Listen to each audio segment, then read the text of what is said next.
Bismillah, Assalamu alaikum. In today's video, I'll be making another argument for Hadith preservation. This is quite an interesting argument, and inshallah, it will come in handy later on dealing with some Orientalist contentions, inshallah. Namely, this is the argument from illiteracy in Makkah and surrounding regions. Let's get started.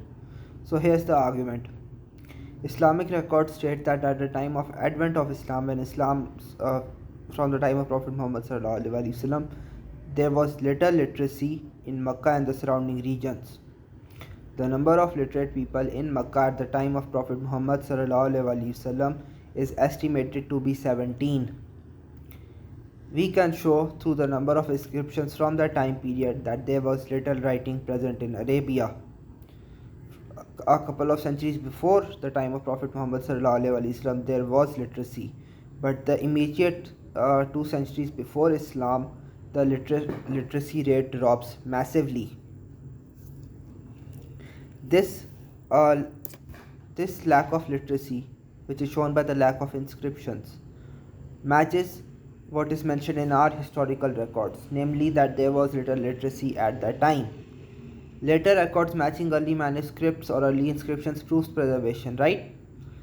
In this case, later records matching a very specific case of lack of inscriptions proves preservation, because that lack of inscriptions confirms something that is in our historical records. Now, the argument is actually quite simple.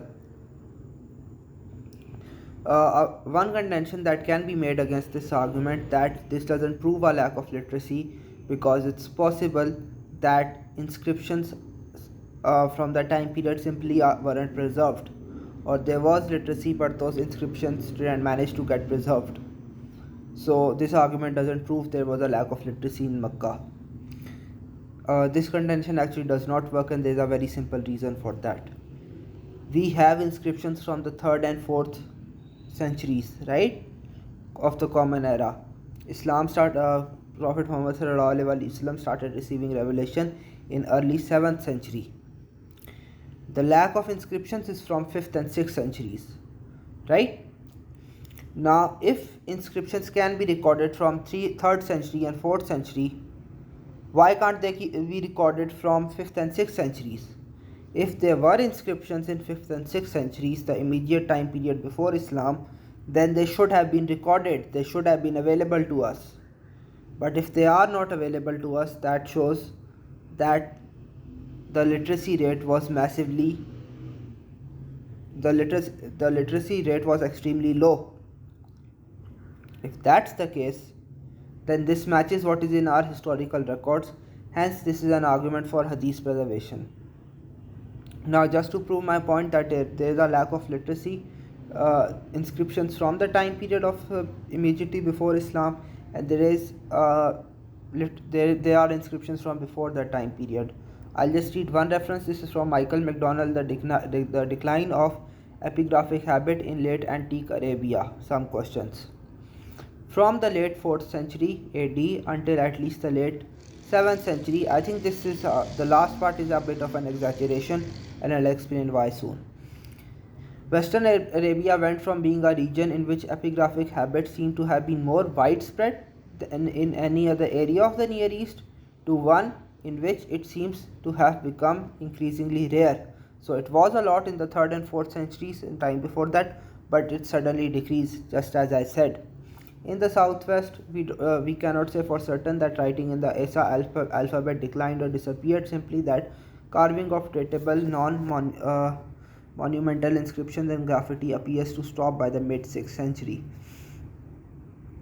Now, this basically proves my point that basically there was a massive lack of literacy in that time period, and this is mentioned in our historical records. Later records matching a early specific lack of inscriptions proves preservation.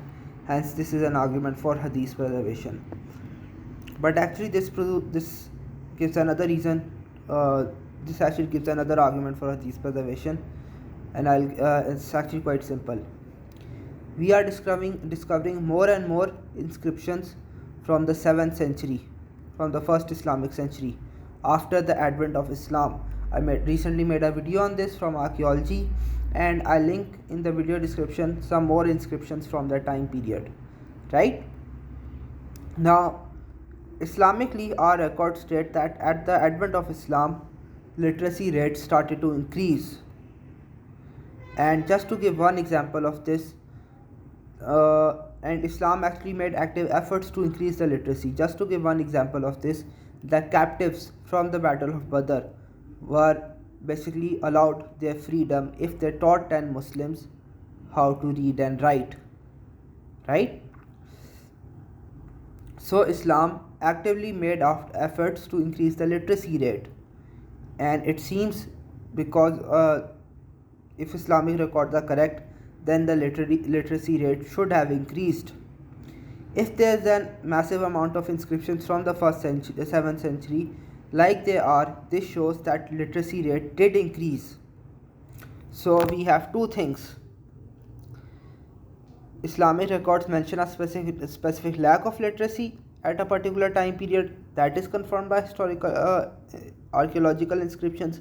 Islamic records also predict an increase in literacy after the advent of Islam. That is also proven through the presence of early Islamic inscriptions. So we have 2 points of agreement here between our hadith and historical records and what the archaeological evidence is showing. A lack of literacy before Islam, an increase in literacy after Islam. Later records matching early inscriptions proves preservation.